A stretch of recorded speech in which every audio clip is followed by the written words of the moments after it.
রাজনীতিতে শেষ কথা বলে কিছু নাই। আপনি দেখেন ওই যে মান্না ভাই যেটা বললেন যে ইসলামী শাসনতন্ত্র আন্দোলন বা ইসলামী আন্দোলন বাংলাদেশ, তাদেরই আপনার সিনিয়র নেতা মুফতি ফজল করিমের আপনি যদি ইউটিউবে সার্চ দেন আপনি দেখবেন ওনার অনেকগুলো কথা আছে জামাত সম্পর্কে, শিবির সম্পর্কে। একটা শিবির সম্পর্কে তো উনি একটা বিখ্যাত কথা, মানে খুব এটা শিবিরের লোকেরা খুবই খারাপ মানে প্রতিবাদ করেছেন, যেটা উনি বলেছেন যে এরা হচ্ছে বেয়াদব, বেআমল এবং উশৃঙ্খল। দেখবেন আপনি এটা আছে। সেদিন আমি দেখলাম যে উনি ডাকসুতে শিবিরের বিজয়কে উনি সেলিব্রেট করেছেন বা ধন্যবাদ জানিয়েছেন।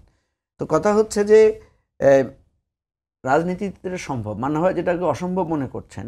আমি কেন সম্ভব বলি, কেন ইউরোপ কি এখন একসাথে বসবাস করছে না সব মিলে? তারা তো একে অপরকে ধ্বংস করেছিল, রাষ্ট্রের একেবারে যুগ যুগ মানে কঠিনতম বিশ্বযুদ্ধের মধ্যে জড়িয়েছিল তারা। এখন কালকেই যদি ধরেন একটা, অনেকে বলে যে ধরেন মানে মানা হয় যেরকম যদি বলেছে, আমিও অনেকটা একদম যদি বলি, ধরেন যদি এরকম হয় যে বিএনপি বাদের সকল রাজনৈতিক দল এক হয়ে যায় বিএনপির বিরুদ্ধে, তখন এমনও তো হতে পারে বিএনপি আওয়ামী লীগের একটা মানে মিত্রতা জোট তৈরি হতে পারে। আপনি কি দেখেন নাই যে বাংলাদেশের রাজনীতিতে আওয়ামী লীগের বিরুদ্ধে বিএনপি জামাতের জোট, আবার বিএনপির বিরুদ্ধে জামাত আওয়ামী লীগ জোট হয়েছে? তো কেয়ারটেকার সরকারের আন্দোলনে বেগম খালেদা জিয়া যখন কেয়ারটেকার মানছিল না, তখন তো আপনার জামাত আওয়ামী লীগ একসাথে আন্দোলন করেছে। এরশাদের বিরুদ্ধে তো বিএনপি, জামাত, 5 দল 7 দল সবাই যুগপৎভাবে আন্দোলন করেছে।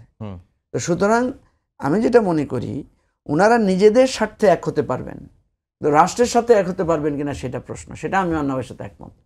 ওনারা নিজেদের প্রয়োজনে ওনারা সব জায়গায় এক হয়েছেন, বারবার হয়েছেন, এবং ভবিষ্যতেও হবেন। যদি কখনো এরকম বিপদে পড়েন আবার বিএনপি জামাত জোট হবে, আমি আপনাকে বলে দিলাম।